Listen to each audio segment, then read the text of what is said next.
Alhamdulillahirabbil alamin wassalatu wassalamu ala asrofil anbiya'i wal mursalin wa ala alihi wa sahbihi ajma'in.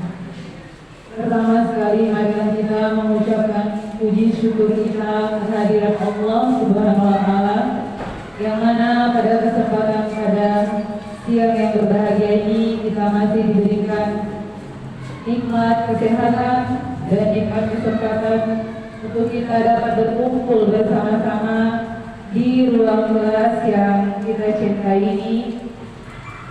Dan tak lupa sholawat beriringkan salam marilah sama-sama kita hadiahkan kehadiran junjungan kita Nabi besar Muhammad Sallallahu Alaihi Wasallam dengan selalu bersalawat kepadanya. Allahumma sholli ala sayyidina Muhammad wa ala ali sayyidina Muhammad. Semoga kita telah mendapatkan syafaatnya di yaumil mahsyar kelak. Amin amin ya rabbal alamin.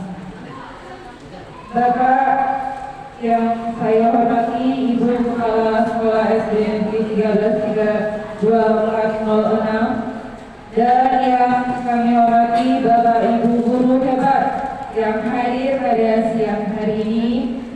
Bapak Ibu yang saya hormati, hari ini Sabtu 23 Agustus tahun 2024 kita mengikuti kegiatan diseminisasi disiplin positif modul 14 yang akan disampaikan oleh Ibu Natasha Arifah, calon guru penggerak angkatan 11 Kota Tanjung Balai. Untuk dapat membuka kegiatan ini secara lancar, marilah kita hendaknya berdoa dan mengucapkan lafaz basmalah. Bismillahirrahmanirrahim. Baiklah Bapak Ibu guru hebat, tiba saatnya kita mengadakan presentasi.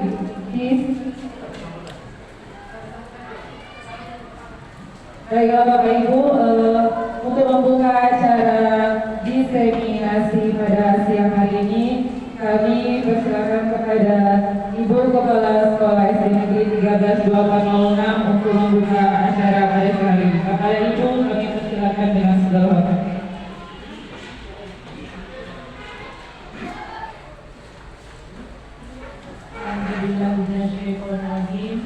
Bismillahirrahmanirrahim.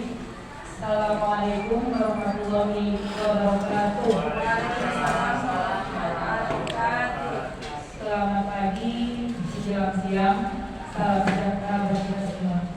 Yang saya hormati dan yang saya banggakan kepada Bapak dan Ibu, khususnya kepada ibu guru kami, ibu hebat Ibu Natasha, yang mana hari ini akan memaparkan yaitu hasil kerjanya tentang aksi nyata modul 14 tentang diseminasi budaya positif.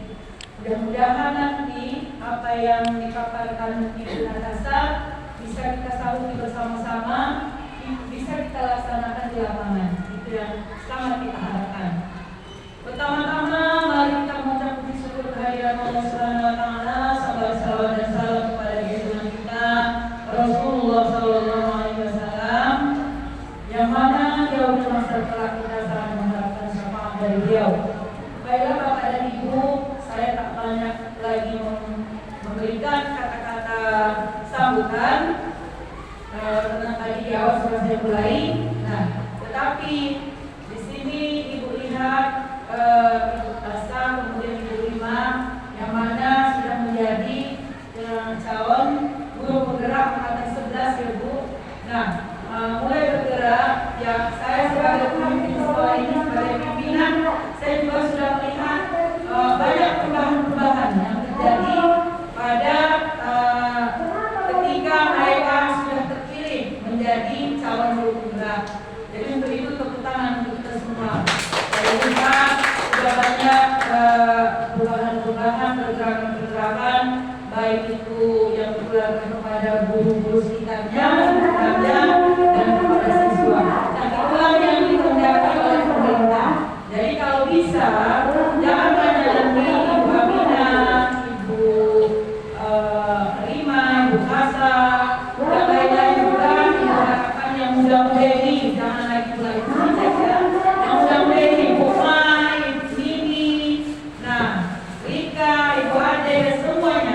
Kalau bisa, jadilah guru penggerak. Itulah pesan ibu. Nah, banyak belajar. Ibu Pina udah yang senior di sini.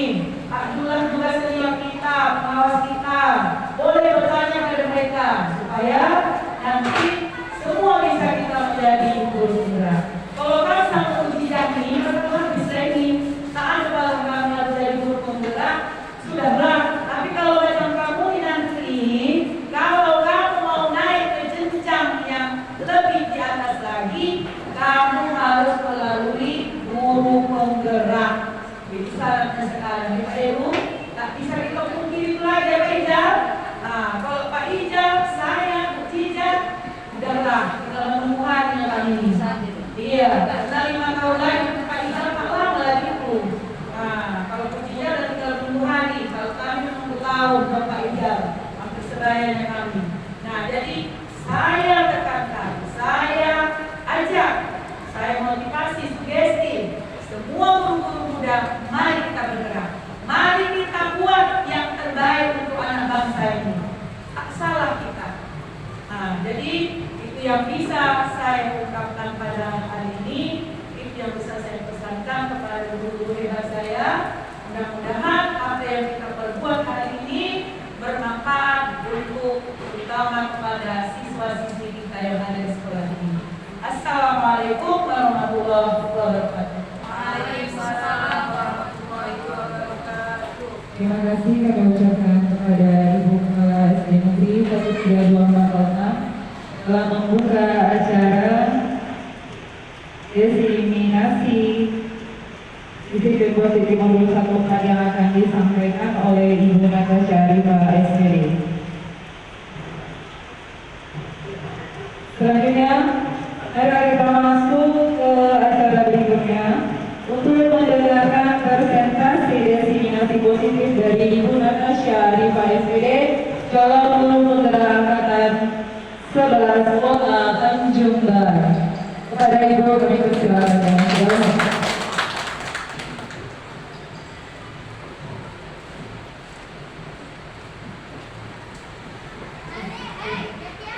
Assalamualaikum warahmatullahi wabarakatuh. Selamat siang Bapak Ibu guru hebat semuanya. Terima kasih kepada Ibu moderator yang telah menyampaikan acara pada siang hari ini. Mohon izin ya Bu, saya menyampaikan presentasi untuk modul 1 ternyata diseminasi budaya. Pertama-tama marilah kita ucapkan puji dan syukur kepada Allah Subhanahu wa Ta'ala yang telah memberikan kita nikmat kesehatan dan kesempatan sehingga kita dapat hadir dan berkumpul di ruangan kelas 6 ini dalam rangka kegiatan modul 1.4 tentang diseminasi budaya positif. Kemudian salawat dan salam saya ucapkan kepada Nabi Muhammad Rasulullah SAW yang telah membawa umatnya dari jalan yang gelap ke jalan yang terang benderang. Yang saya hormati Ibu Kepala SD 13246 Ibu Nasita SPD. Yang saya hormati Bapak Ibu Guru yang hebat yang ada di SD 13246 ini. Baiklah, di sini saya akan mempresentasikan aksi nyata modul 1.4 tentang diseminasi budaya positif. Kemudian untuk yang selanjutnya,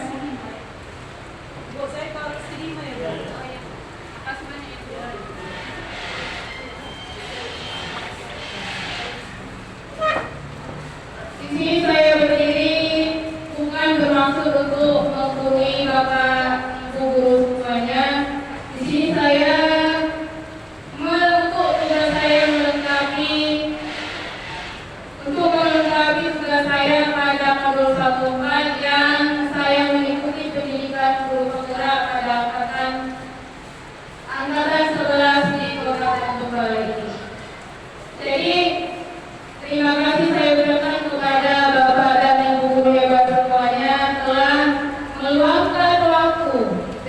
kesempatan sehingga Bapak Ibu guru hebat bisa hadir dan berkumpul di kelas saya ini dalam rangka membuat modul 14 tentang diseminasi budaya positif Angkatan 11 Kota Tanjung Balai. Untuk selanjutnya, saya akan memberikan pertanyaan pemantik kepada Bapak dan Ibu guru semuanya. Yang mana pertanyaan pemantik itu adalah apa itu budaya sekolah dan mengapa budaya sekolah itu penting untuk kita semuanya. Baiklah Bapak Ibu, ada yang bisa menjawab pertanyaan pemantik? Saya persilahkan. Iya, kepada Bapak Neng saya persilahkan. Budaya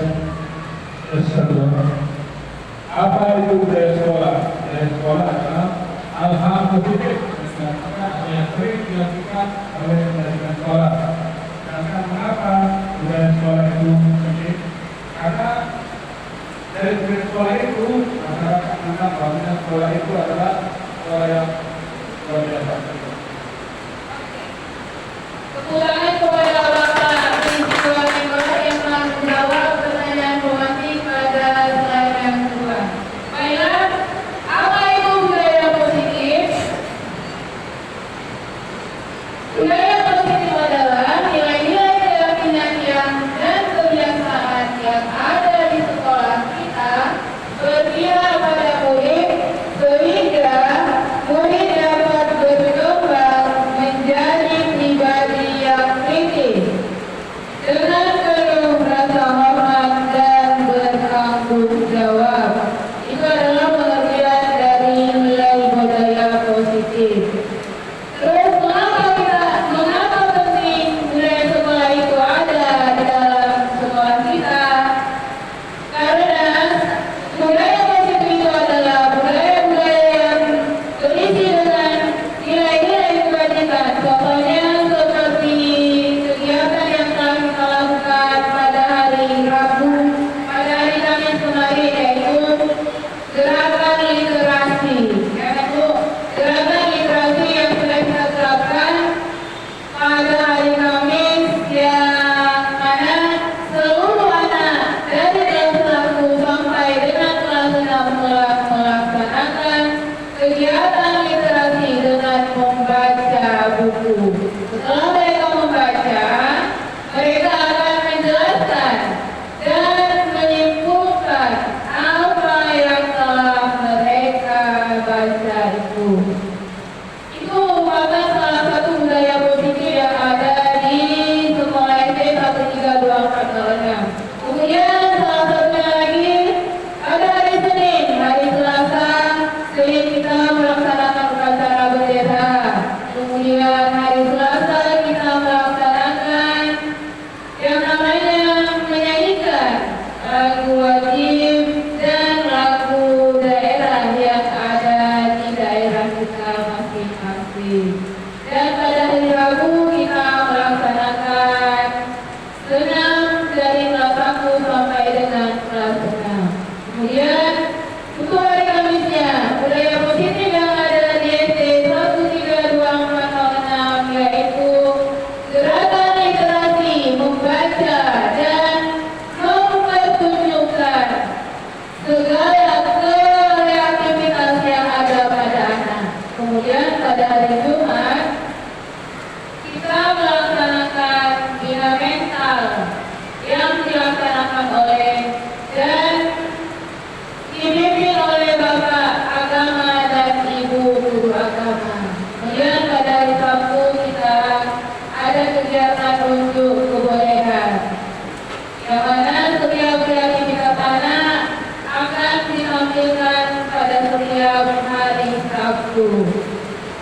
Terima kasih saya ucapkan kepada Bapak Prisciwa Nenggolan yang telah menjawab pertanyaan pemantik yang pertama. Baiklah Bapak Ibu guru hebat, langsung kita ke slide selanjutnya, yaitu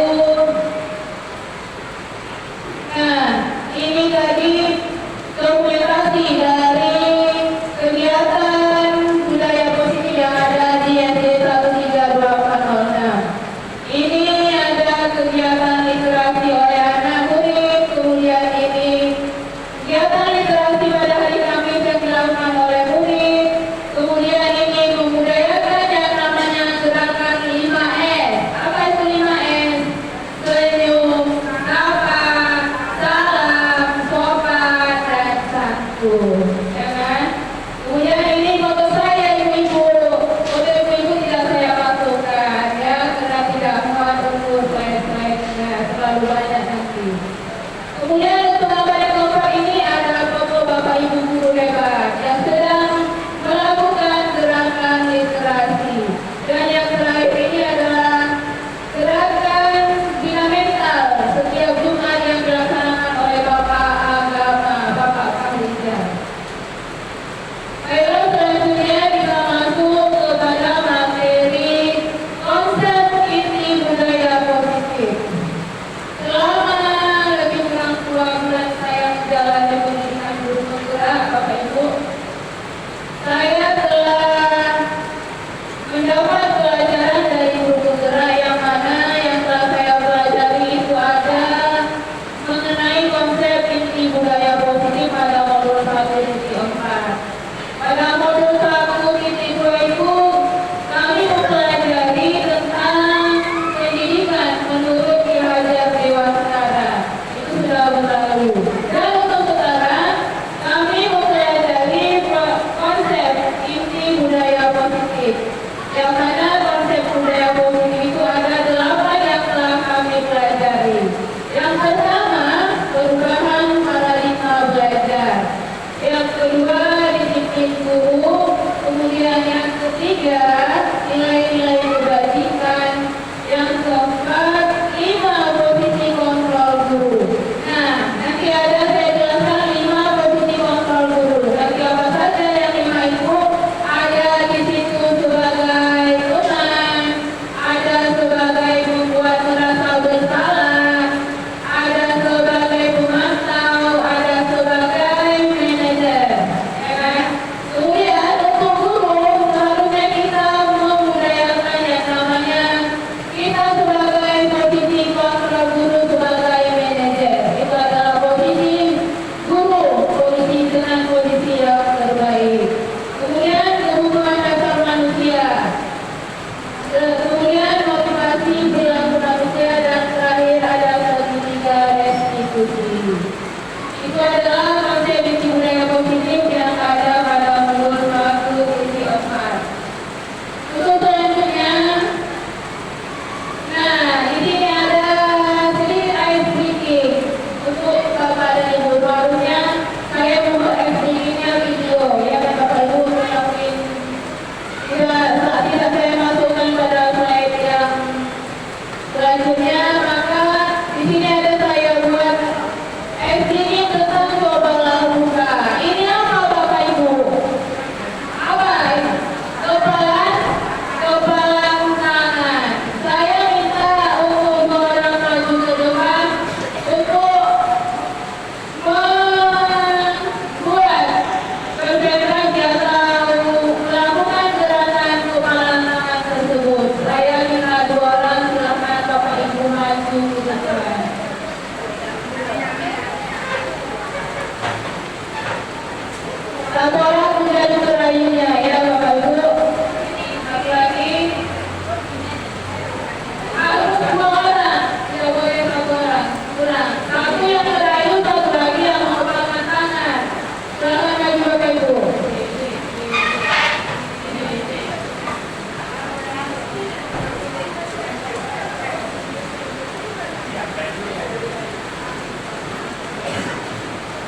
Ada merah-merah.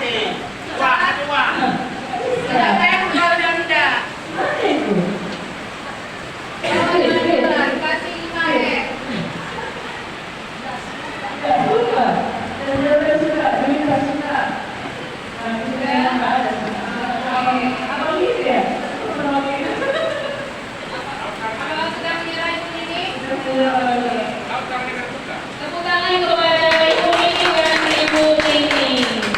Kami kenalkan kepada kedua Bapak Ibu guru hebat. Baiklah, dari materi dan everything yang telah kita lakukan tadi dapat kita membuat kesimpulan bahwa setiap manusia mempunyai keyakinan dan prinsip yang tidak bisa tergoyahkan oleh orang lain. Dan Bapak Ibu, siapapun yang mau bertanya apabila sudah punya prinsip dengan prinsipnya tidak akan terbuka kepala seperti itu. Seperti yang telah dilakukan oleh teman kita yang dilakukan oleh Ibu Aminah dan Ibu Nini. Selanjutnya, pembelajaran tentang paradigma baru. Nah, Bapak Ibu, apakah pembelajaran yang paradigma baru itu? Pembelajaran paradigma baru adalah pembelajaran yang dirancang berdasarkan pembelajaran prinsip berdiferensiasi, sehingga murid belajar sesuai kebutuhannya berdasarkan arah perkembangannya untuk mewujudkan profil belajar Pancasila. Bapak Ibu tahu kan ada berapa dimensi profil belajar Pancasila? Ada berapa? Ada 6. Yang apa saja?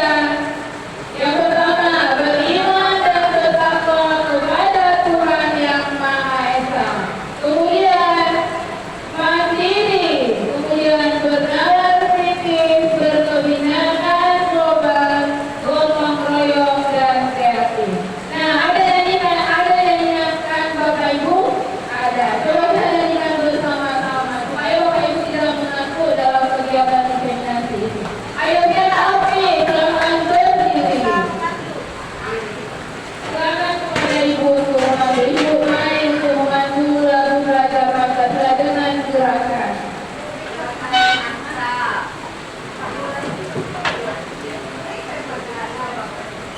Oke Bapak Ibu, agar tidak kaku karena suasananya juga mendung ya, terima kasih ya. Nah, kita FDP dulu ya. Mungkin Bapak Ibu juga sudah belajar dan sudah tahu gerakan ini. Ayo kita nyanyikan bersama-sama. Oke, 1, 2, 3. Pancasila beriman dan bertakwa pada Tuhan Yang Esa dan berakhlak mulia, berkebinekaan global, gotong royong mandiri,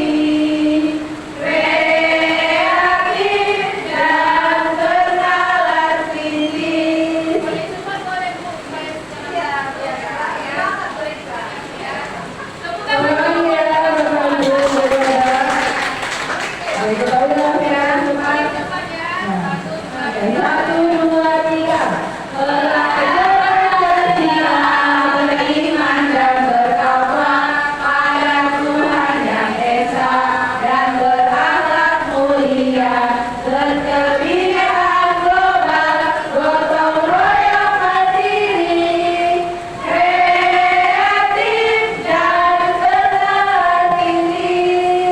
cepat, boleh Bu.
Stimulus transfer ke pendekatan teori kontrol. Yang mana stimulus transfer itu adalah realitas atau kebutuhan kita sama, kemudian teori kontrol realitas dan kebutuhan kita berbeda.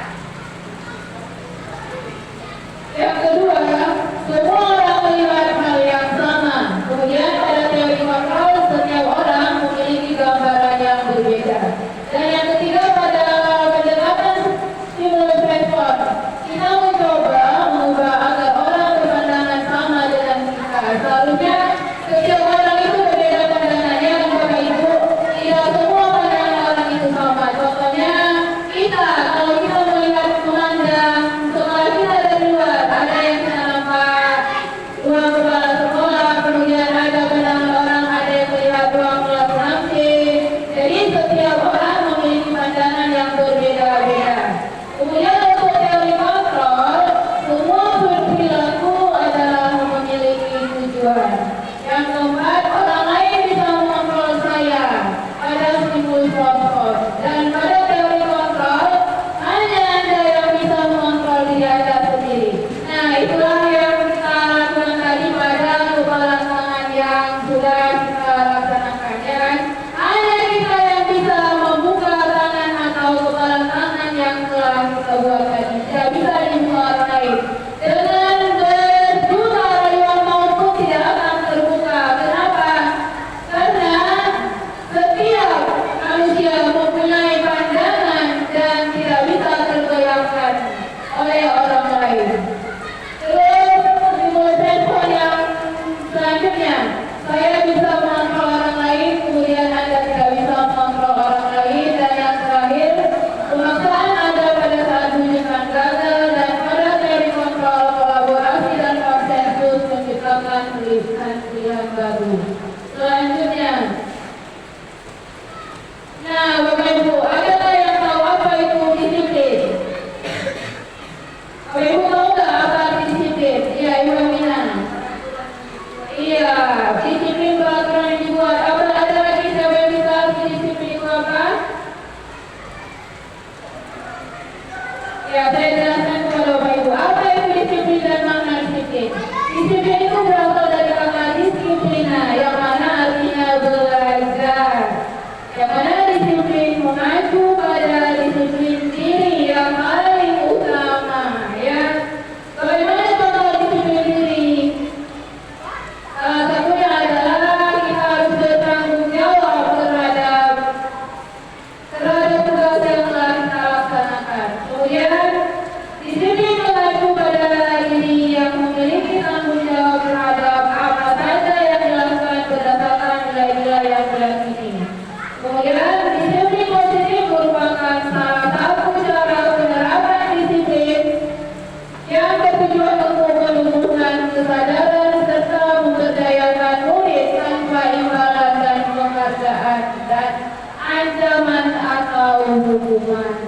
Jadi Bapak Ibu, apabila kita menemukan murid yang datang terlambat, kita tidak boleh memarahinya. Ya Bapak Ibu, ada nanti kita membuat segitiga diskusi bagaimana ketika ada kasus tentang anak yang sering datang terlambat, apa yang akan kita laksanakan, apa yang akan kita lakukan, yang kita kupas dari slide-slide selanjutnya. Kemudian, apa tujuan seorang guru sebagai upaya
Kemudian yang kedua beramal mulia.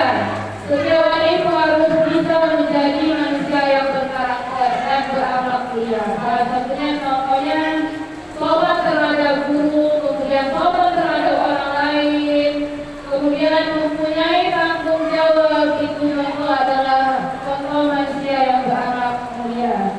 Kemudian yang kedua mandiri, dan yang ketiga bernalar kritis, yang keempat berkebinekaan global, dan yang kelima gotong royong, terakhir kreatif. Itu adalah nilai-nilai kebajikan universal. Selanjutnya, nah, kebutuhan dasar manusia. Apa yang dimaksud dengan kebutuhan dasar manusia?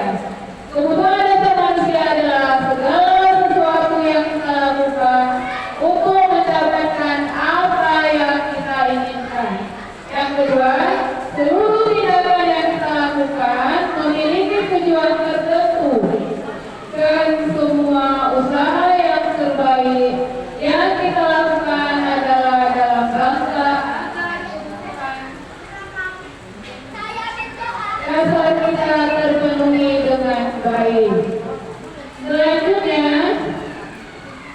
nah, ada 5 kebutuhan dasar manusia. Yang pertama adalah bertahan hidup. Kenapa bertahan hidup? Karena kalau manusia tidak bisa bertahan hidup, manusia tidak akan bisa membahagiakan orang lain. Yang kedua, penguasaan. Yang ketiga, kasih sayang dan rasa diterima. Dan yang keempat, kesenangan, dan yang terakhir ada kebebasan. Itu adalah 5 kebutuhan dasar manusia. Manusia itu harus diberikan rasa kasih sayang, rasa cinta, ya kan Bapak Ibu?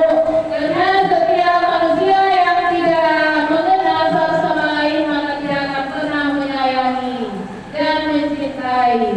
Kemudian kesenangan, dan yang terakhir kebebasan. Jadi setiap murid itu atau setiap manusia itu harus diberikan kebebasan yang masing-masing. Bebas berpendapat, bebas dalam segala hal, asal kebebasan itu dalam hal yang positif. Ya Bapak Ibu. Kemudian selanjutnya, 5 kebutuhan dasar manusia. Yang pertama bertahan hidup. Apa saja bertahan hidup? Pertama pakaian. Setelah punya pakaian ya Bapak Ibu, setiap manusia wajib memakai pakaian di dalam tubuhnya, ya kan? Kemudian makanan, kemudian tempat tinggal, kemudian kesehatan. Kalau kita tidak sehat maka kita tidak akan bisa bertahan hidup, ya Bapak Ibu. Makanya jaga selalu kesehatan Bapak Ibu, hebat semuanya. Kemudian kasih sayang dan rasa diterima. Rasa diterima dipedulikan, berbagi, kerjasama, menjadi bagian dari kelompok. Yang ketiga adalah penguasaan atau harga diri, keinginan untuk dianggap pemimpin, berprestasi, diakui dan didengar. Ya, setiap manusia itu adalah pemimpin, ya Bapak Ibu. Jadi kita harus bisa memimpin diri kita terlebih dahulu, diri kita sendiri terlebih dahulu sebelum kita memimpin orang lain. Kemudian yang selanjutnya adalah kebebasan, yang mana kebebasan itu terdiri dari mandiri, memiliki pilihan dan mencoba hal-hal yang baru. Dan yang terakhir itu adalah kesenangan, yang mana kesenangan itu ada berbagai contoh, yang mana contoh kesenangan adalah bermain, humor, antusiasme, dan tertawa. Coba kita tertawa Bapak Ibu. Apakah Bapak Ibu rasa senang? Iya, rasa senang ya kan? Jadi apabila banyak masalah dan cobaan hidup yang sedang kita jalani maka bawa saja dengan tertawa, ya Bapak Ibu ya, agar kita merasa senang dan bahagia dan akhirnya selalu dan setiap hari. Karena guru itu adalah artisnya pendidikan, ya kan Bapak Ibu? Kenapa artisnya pendidikan guru itu? Karena setiap hari kita menjadi contoh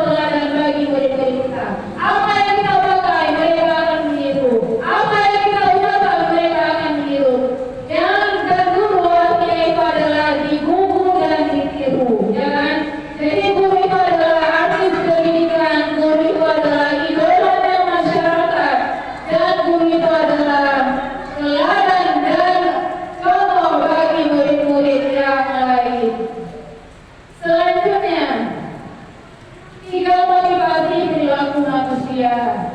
Ada tiga motivasi perilaku manusia. Yang pertama, untuk menghindari ketidaknyamanan atau hukuman. Yang kedua, untuk mendapatkan imbalan atau penghargaan dari orang lain. Jadi Bapak Ibu, kalau kita menyuruh murid, yang Bapak Ibu contohnya saya menyuruh murid saya untuk membersihkan halaman di sekolah. Jadi ketika murid saya membersihkan halaman sekolah, saya akan memberikan imbalan kepada murid tersebut. Itu seharusnya Bapak Ibu tidak dibolehkan ya Bapak Ibu. Seharusnya murid itu mempunyai kesadaran dalam dirinya sendiri, yang mana motivasi intrinsik yang ada dalam diri murid itu adalah kesadaran diri masing-masing. Tanpa imbalan dan pujian, murid itu bisa melaksanakan segala tanggung jawabnya. Kemudian yang ketiga, untuk menjadi orang yang mereka inginkan dan menghargai diri sendiri dengan nilai-nilai yang mereka percaya. Itu adalah tiga motivasi perilaku manusia.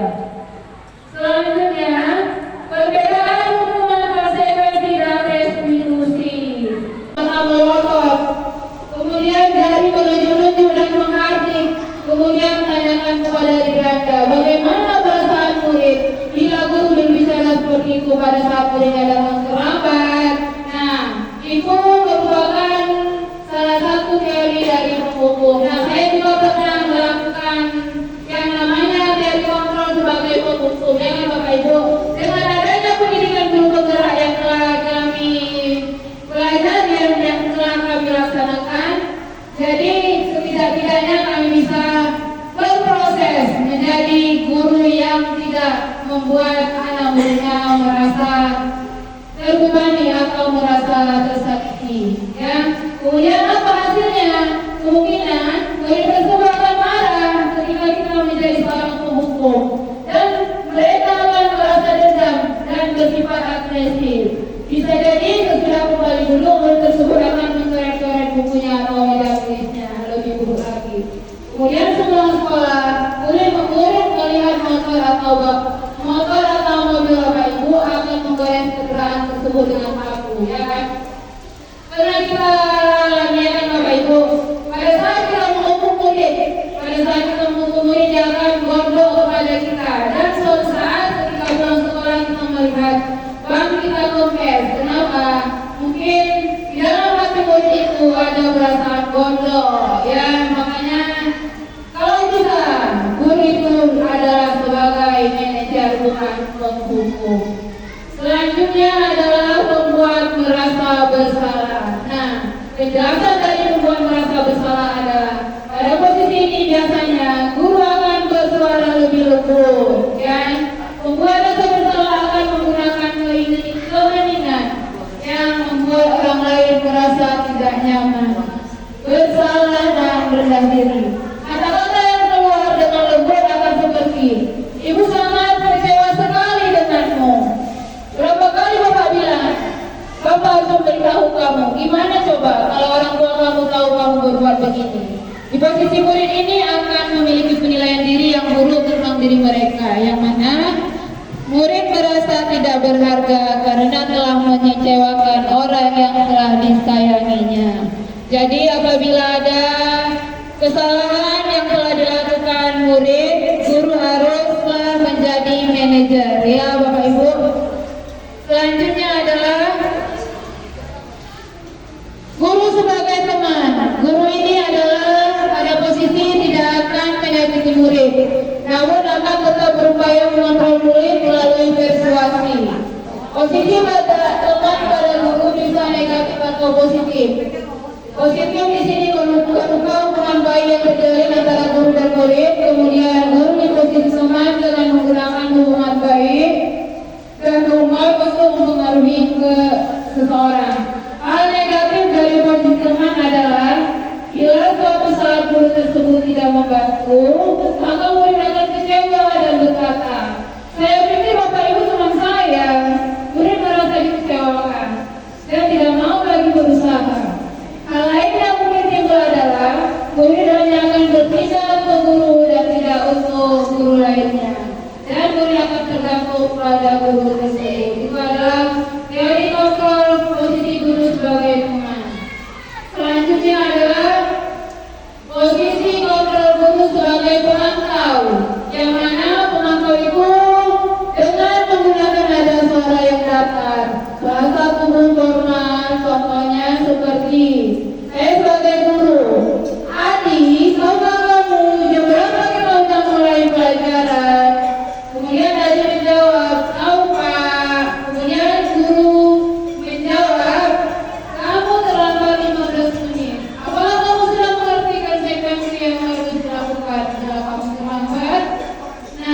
Adik pun merasa paham. Kemudian saya harus tinggal kelas pada jam istirahat nanti dan mengerjakan tugas-tugas saya. Kemudian guru, ya benar, nanti pada saat jam istirahat kamu harus tinggal di kelas untuk menyelesaikan tugas yang tersisa tadi.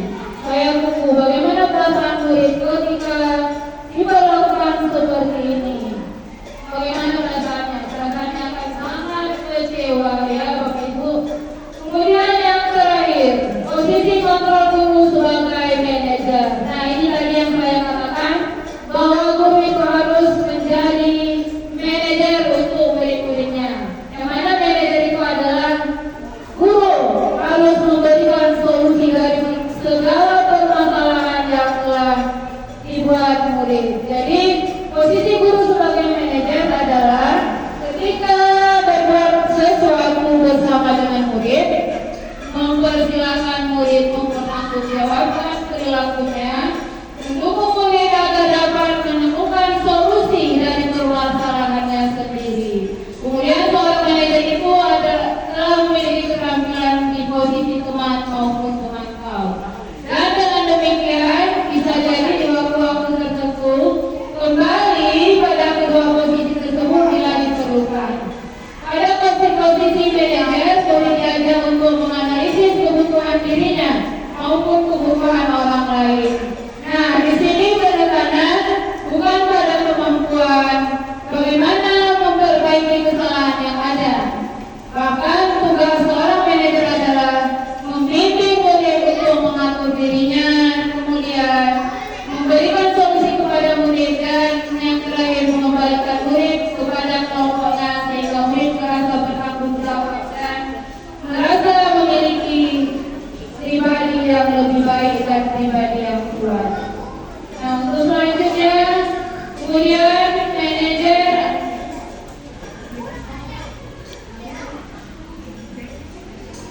menggunakan nada suara halus, kemudian bahasa tubuh tidak kaku, mendekat ke murid sehingga tercipta suasana nyaman bagi murid. Bagaimana perasaan ketika murid diperlakukan seperti ini? Nah selanjutnya ada yang namanya keyakinan kelas. Apa itu keyakinan kelas? Mengapa keyakinan kelas dibuat? Mengapa bukan peraturan kelas? Nah jawabannya ada pada slide selanjutnya. Kenapa keyakinan kelas bukan peraturan kelas? Nah Bapak Ibu setiap kelas kita mempunyai yang namanya keyakinan kelas ya. Sebelum kita masuk atau belajar kita harus membuat yang namanya keyakinan kelas. Apa saja keyakinan kelas? Contohnya pada kelasnya C, keyakinan kelas yang telah seperti sepakati oleh murid dan guru yang telah dibuat oleh murid dan guru adalah disiplin waktu, bertanggung jawab dan kemudian membersihkan lingkungan kelasnya supaya bersih. Nah keyakinan kelas dengan peraturan kelas. Keyakinan kelas itu adalah kesepakatan yang dibuat bersama antara guru dan siswa untuk menciptakan lingkungan belajar yang positif dan produktif di dalam kelas. Jadi Bapak Ibu, sebisa mungkin kita harus membuat di dalam kelas kita itu yang namanya harus ada keyakinan kelas ya, supaya setiap murid mempunyai motivasi prinsip dalam dirinya sendiri. Harus ada kesadaran dalam dirinya tanpa mengharapkan imbalan dari pihak manapun. Kemudian untuk peraturan kelas, di sisi lain biasanya hanya dibuat oleh guru tanpa melibatkan siswa ya. Jadi Bapak Ibu di dalam kelas kita harus membuat keyakinan kelas bukan peraturan kelas, karena keyakinan kelas itu melibatkan siswa dan guru, sedangkan peraturan kelas hanya melibatkan guru saja. Jadi kita yang membuat peraturan sendiri itu adalah peraturan kelas. Ketika kita mau membuat keyakinan kelas, kita melibatkan murid dan guru. Jadi terciptalah keyakinan kelas yang positif. Nah selanjutnya, kemudian keyakinan kelas itu bersifat abstrak. Kemudian berupa pernyataan universal, kemudian dibuat dalam pernyataan positif, kemudian sedikit saja agar mudah diingat. Kemudian keyakinan kelas itu dibuat dengan bahasa yang terbaik dan dikondisikan sesuai dengan kelas dan sekolah sehingga mudah diterapkan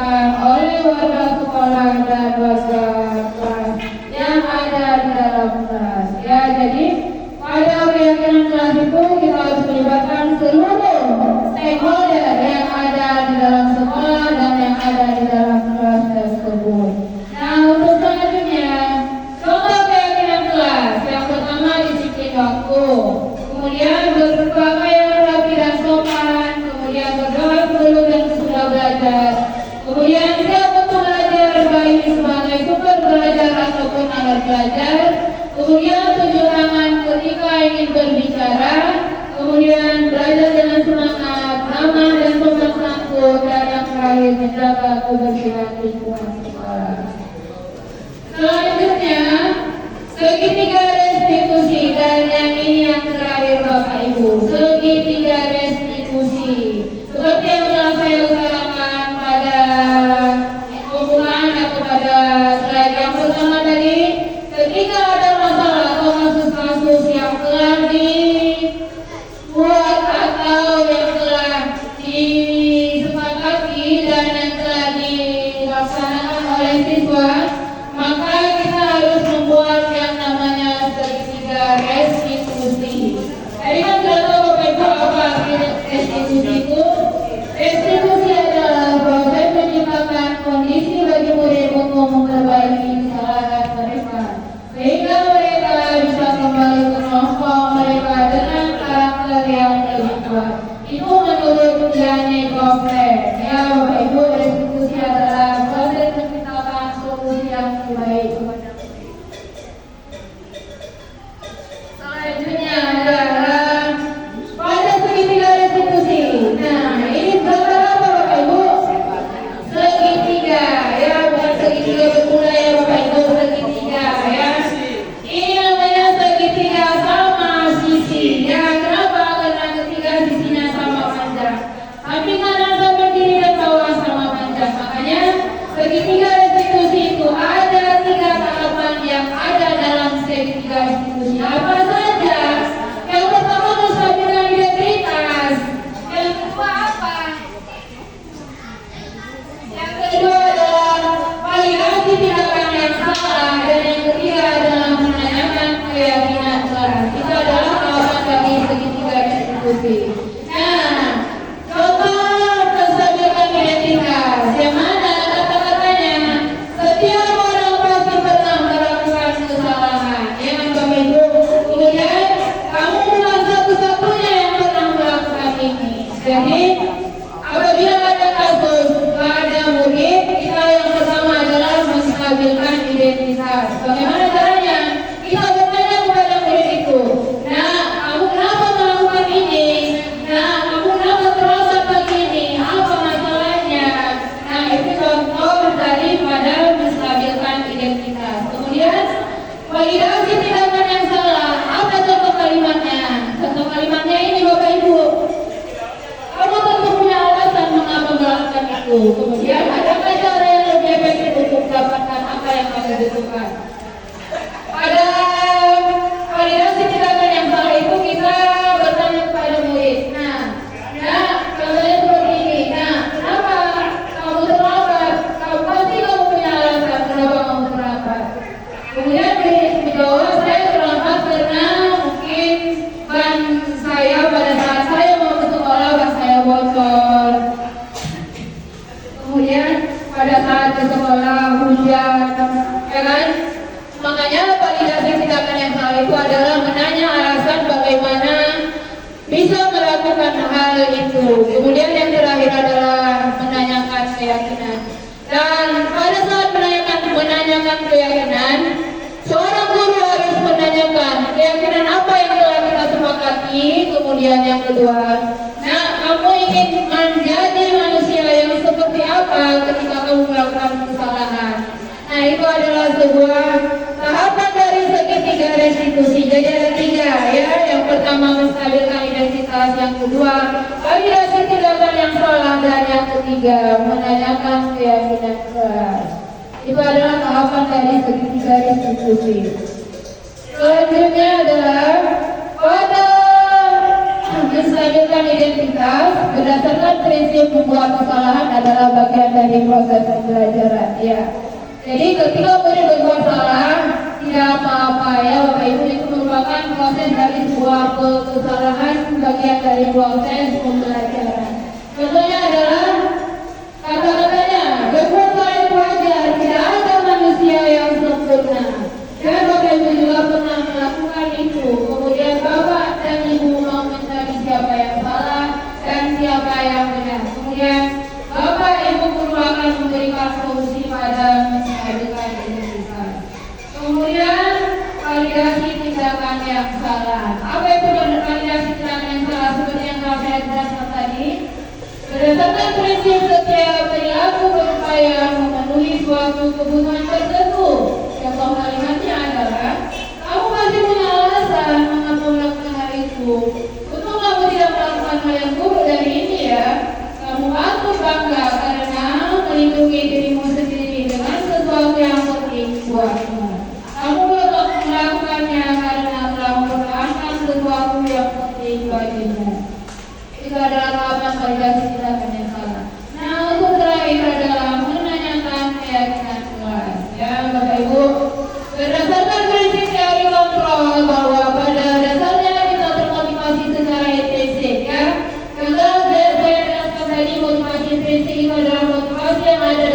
menstabilkan identitas. Dengan cara apa? Dengan cara guru memanggil muridnya ke dalam ruangan kelas atau ruang guru ya. Anak murid yang bersalah itu dipanggil ke sebuah ruangan, kemudian antara guru dengan murid tersebut harus melakukan segitiga restitusi. Yang pertama adalah menstabilkan identitas. Mana yang menstabilkan identitas? Contoh kalimatnya adalah ada murid dan guru, assalamualaikum bu. Kemudian guru menjawab waalaikumsalam. Terus murid memberikan kata-kata, apakah kamu tahu mengapa saya panggil ke sini? Kemudian selanjutnya pada validasi tindakan yang salah, percakapan antara guru dan siswa. Yang pertama guru, kenapa kamu menanyakan kepada murid? Kenapa kamu sampai memakai bulan?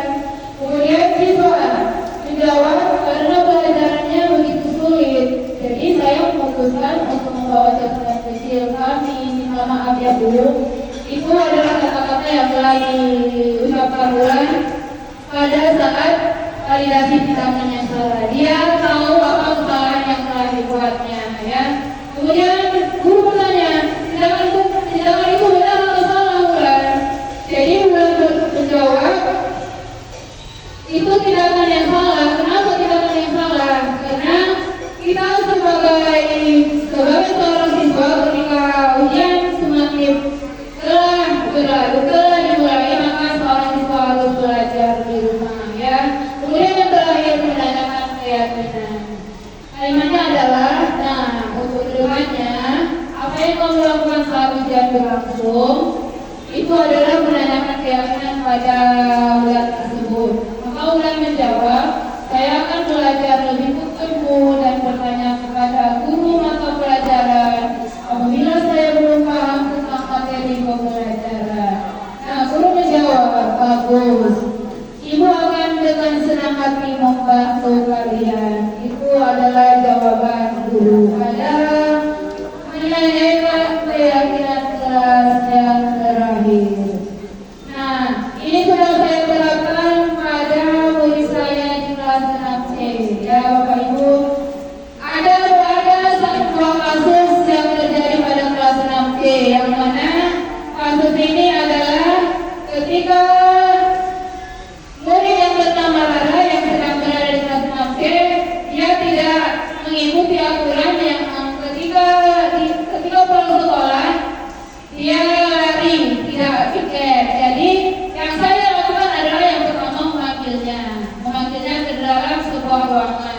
Kemudian saya bertatap muka dengan dia dan menanyakan segitiga restitusi. Yang pertama tadi menstabilkan identitas. Saya bertanya, kenapa kamu melakukan itu? Ya, kemudian yang kedua, validasi tindakan yang salah. Apakah yang telah kamu lakukan itu benar atau salah?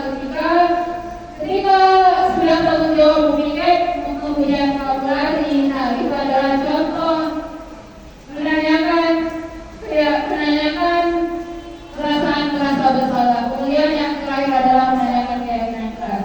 Ketika murid sudah tahu bagaimana dan apa yang dilakukan yang salah, maka guru harus memberikan solusi, yaitu menanyakan keyakinan kelas. Kemudian ini adalah ketika kasus yang kedua, ketika istirahat seorang laki-laki yang bernama Abi dengan temannya berkelahi akibat saling mengejek ya. Jadi saya melakukan restitusi dengan cara saya memanggil mereka di dalam sebuah ruangan, kemudian saya menanyakan segitiga restitusi yang ketiga tadi. Nah, itulah kegiatan kita yang terakhir ya Bapak Ibu. Kemudian setelah berakhirnya segitiga restitusi dan beberapa kasus yang telah terjadi pada saat kita melaksanakan pembelajaran, maka berakhirlah sudah kegiatan kita pada pembelajaran dan aksi nyata modul budaya positif dan diseminasi. Modul 1.4 aksi nyata. Jadi kepada Bapak Ibu saya persilakan untuk memberikan pertanyaan atau kesimpulan.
oleh Ibu ini, Ibu hebat ya, yang berada di sekaligus ruang penolong.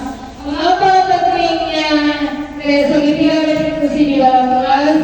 Karena apabila di dalam kelas itu kita melakukan segitiga restitusi, maka kita akan memberikan solusi kepada murid dengan memberikan tindakan, memberikan menstabilkan identitas, kemudian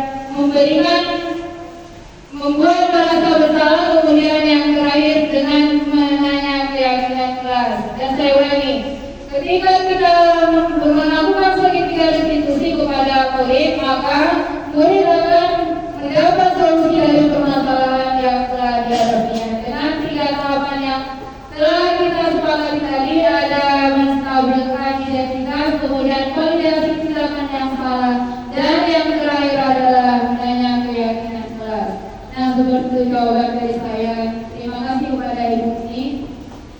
Kemudian untuk yang terakhir adalah kita ada refleksi ya Bapak Ibu. Saya akan memberikan stikiman ini kepada Bapak Ibu 1 lembar, yang mana refleksi kita pada kegiatan ini adalah ada 2 pertanyaan. Jadi Bapak Ibu boleh membuat jawaban pada stikiman ini, yang mana pertanyaannya adalah bagaimana perasaan Bapak Ibu setelah mengikuti kegiatan diseminasi pada hari ini. Kemudian yang kedua, hal apa yang harus diperbaiki ke depannya untuk melaksanakan pembelajaran yang terbaik. Boleh diisi ya Bapak Ibu, saya memberikan stikimannya.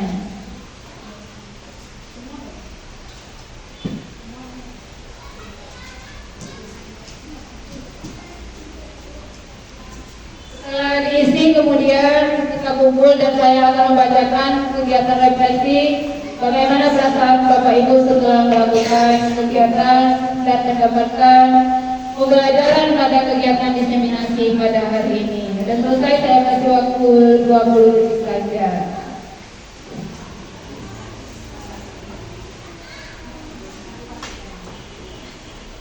Selesai Bapak Ibu? Ya, bagaimana perasaannya? Apakah bahagia, senang, mendapat pengalaman yang baru? Nah, tulisan di dalam stikiman itu. Itu adalah kegiatan refleksi yang telah kita laksanakan pada pembelajaran kegiatan kita pada siang hari ini. Oke, terima kasih Bu Aminah.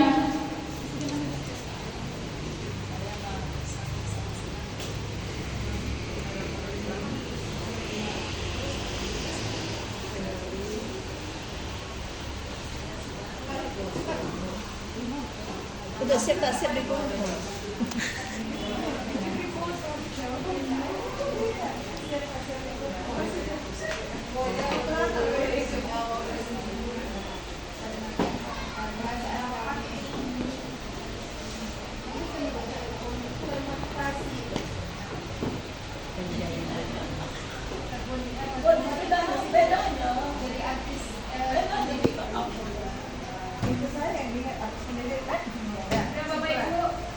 Artis pendidik ya? Tadi katanya artis pendidik. Kita tahu ya kan bahwa Bumi itu adalah artis pendidik.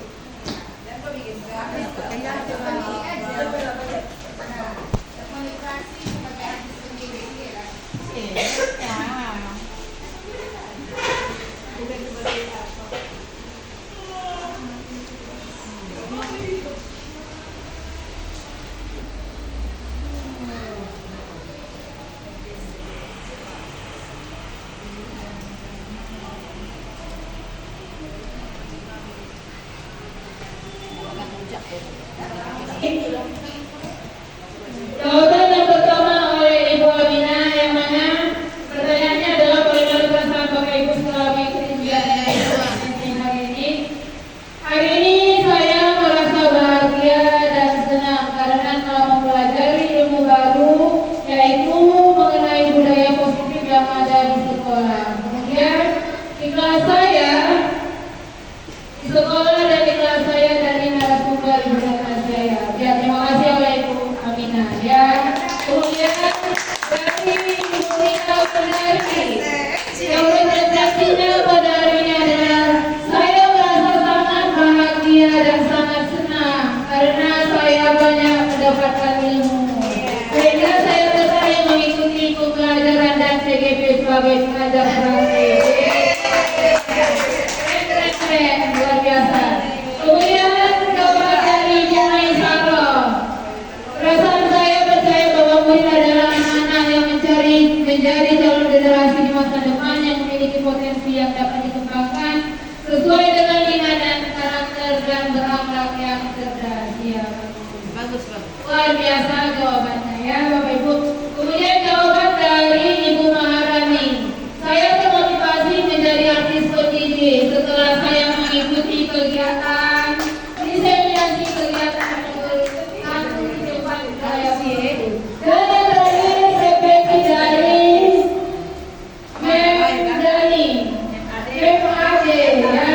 Jawaban dari MAD adalah hal yang saya dapatkan dari pembelajaran yang dipaparkan oleh Ibu Natasha adalah saya merasa harus membuat segitiga restitusi di dalam kelas saya, kemudian membuat keyakinan kelas, dan yang terakhir perasaan saya sangat antusias, saya sangat senang dengan adanya acara kegiatan diseminasi yang telah dilaksanakan. Kemudian saya dengan adanya kegiatan refleksi meluput kegiatan dari budaya positif, budaya diseminasi, budaya positif. Jadi terakhir saya kembalikan kepada moderator.